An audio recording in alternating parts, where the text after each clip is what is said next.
Rolling versus Stephanie Baste. No judge things. Huwag magalit si Baste kasi sobrang narinig ko in social media. Okay? Alright. Magandang araw sa mga kakapalag ko. No? Hindi naman ako galit kay Baste, no? Ang akin lang ayoko lang kasi na masyadong mayabang on the time. Porket bunso lang, akala mo kung sino, kung umasta yung tao dyan.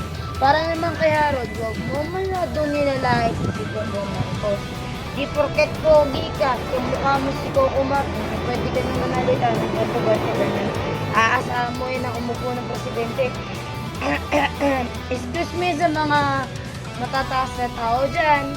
Hindi ko naman po kayo para kalabanin po at nire-respeto ko naman po kung ano meron po kayo Ang akin lang po, hindi rin po ako perfecto kasi pausas, kama, modus, ganyan. Puro pananalait. Pero may karapatan ako magsalita bilang isang Filipino citizen servant and the Philippines.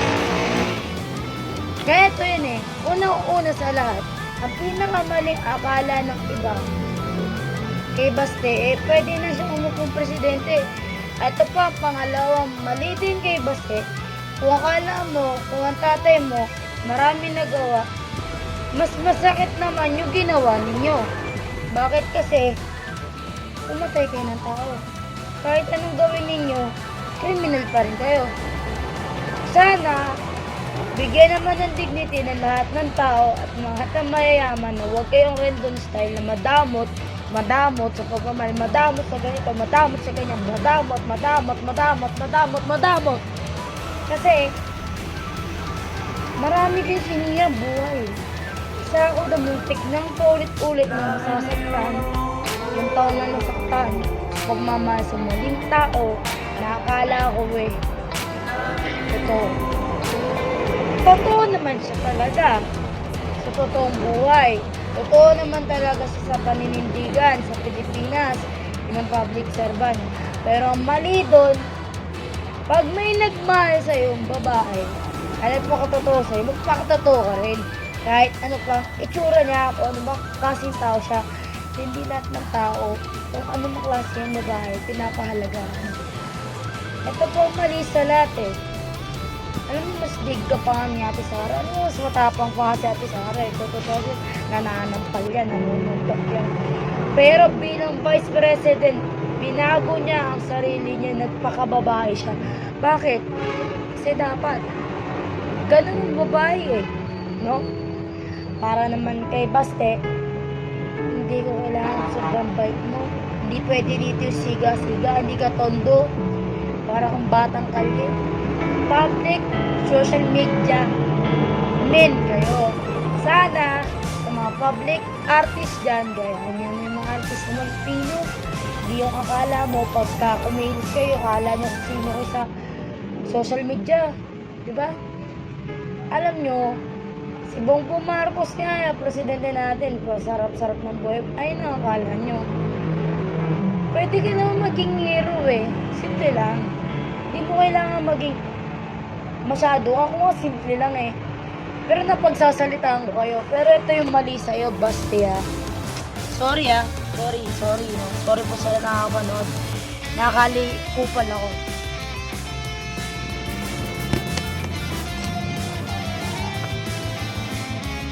Alam mo na mga malinis ako. Kahit saan. Pinili ko piliin ng tamang landas para sa mukha at harap ng tao. Wala akong mukhang iharap dahil ako ay pinagkakamulan mo 2014 hanggang 2026 sa tinagaw si Raul at pinipilit sa utak nila kinukuha yung gamit ko, ninanakaw kahit anong sabihin ng pulis.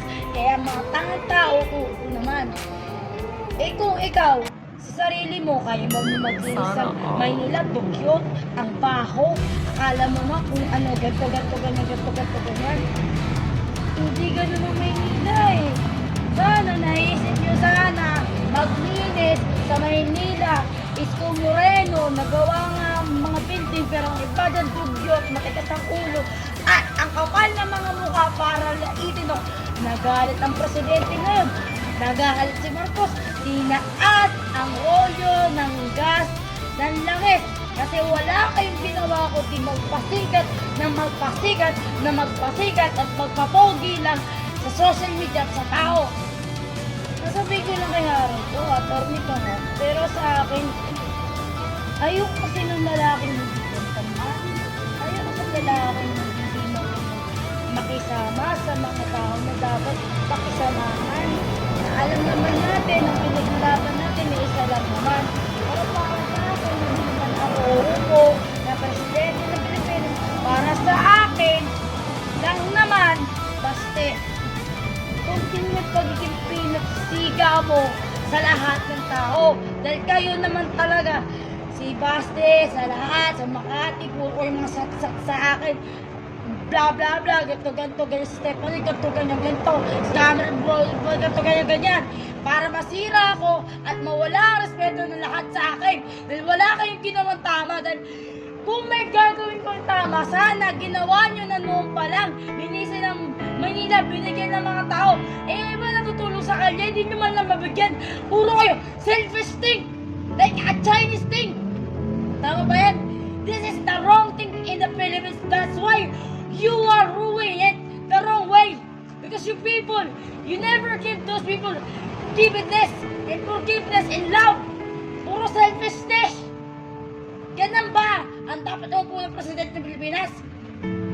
Tapos sasabihin ni Robin ha, ito pa, ikukulong mga teenager. Kaya nga tayo may magulang at may nanay tatay. Ayun ang kasuhan. Hindi yung maling akala. Ba't kailangan ganun? Gato, ganyan, gato, ganyan, gato. Ha? Yan ang mali sa mga tao eh. Sana natututo kayong maging pagkumbaba. Dahil ako nga hindi nga ako perfecto kahit nga saan. Basta mabuhay ako, makain ako, mamulong sa tahimik at bino lang ako. May hika na ako, pero kung sana lumalaban pa rin ako. Kasi alam nyo, hindi habang buhay may isang taong Stephanie Barlet na magsasalita sa inyo. May Stephanie Rose Quezon na magsasalita sa inyo. Kasi kami, na magkakapatid, nanilihiman ako ng gobyerno, nilihiman ako ng kuya ko sa pagkatao ko. Ito na sasabihin ko, kung di man ako Quezon o Quezon man ako, ito nang sasabihin ko at anong plano ko sa buhay ko at sa lahat ng tao. Gumising nga kayo sa totoo, huwag nga kayong uto-uto. Wake up in reality and don't be like an idiot person in the Philippines, because all of the Filipinos the best. And I hate the American people that say that thing on us, that we are not a friend and best friend and we are not family.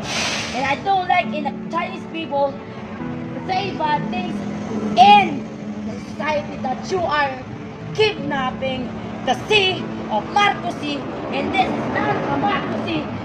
And then on command that I'm telling you, all of you, that if you are watching this, that the Philippines sea is our ass, not all of you. And you hurting the navy of my own navy, the Philippines. And all of the people that listen to me, and you love your life, and you fucking not judging me. This is for all of watching you, na makinig kayo sa katotohanan, mga putang ina, na mahayop kayo, kaya bumababa yung kasawdo kasi wala kayong ginawa kundi manlait at maingit. Nasa mga Pilipino, ang lahat ng Pilipino, wala! Matigas ang ulo nyo, wala kayong ginawa kundi gato, ganyan, gato, ganyan, gato, gato, ganyan! Ganyan ba dapat ang mga tao sa Pilipinas?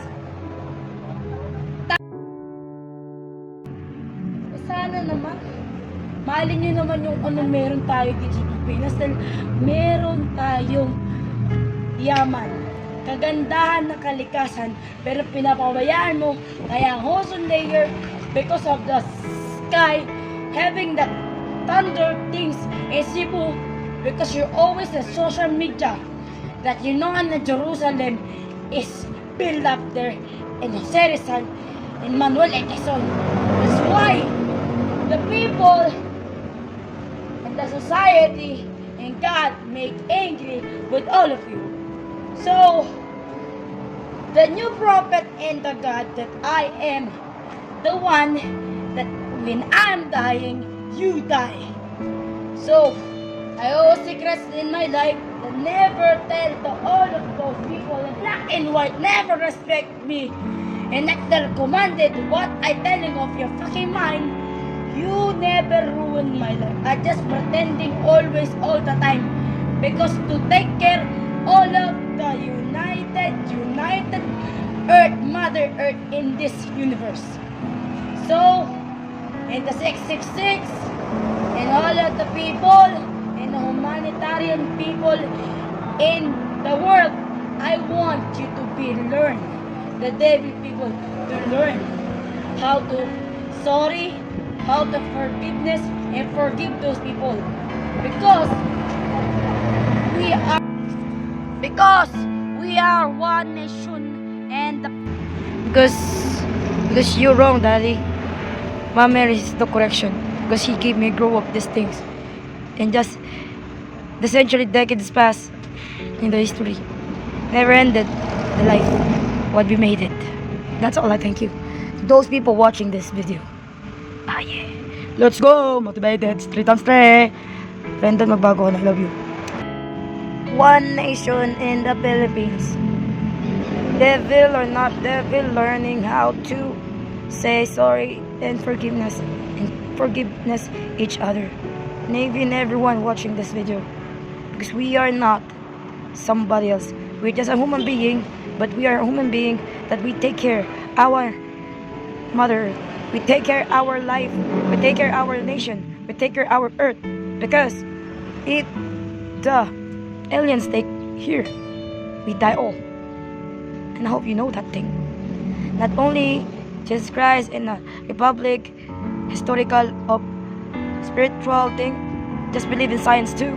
Because one time and one day, Earth be gone of aliens. Because aliens not like the Earth is fucking dirty. The ocean layers can be dirty because they live here too. I know in the movie sometimes it's not true in society, but it's true. Because you are a famous person in the Philippines, you are famous in the world. No matter where you are, you know what you ruin, you know what you're doing, you know who you do. Because this is the advice to all of the nation famous in the world: do your job and be a God in a good way. Don't be, when you're alive, don't waste your time to get out of God Jesus Christ. Because Lucifer, she was forgiveness, and she was give us peace again and again. No more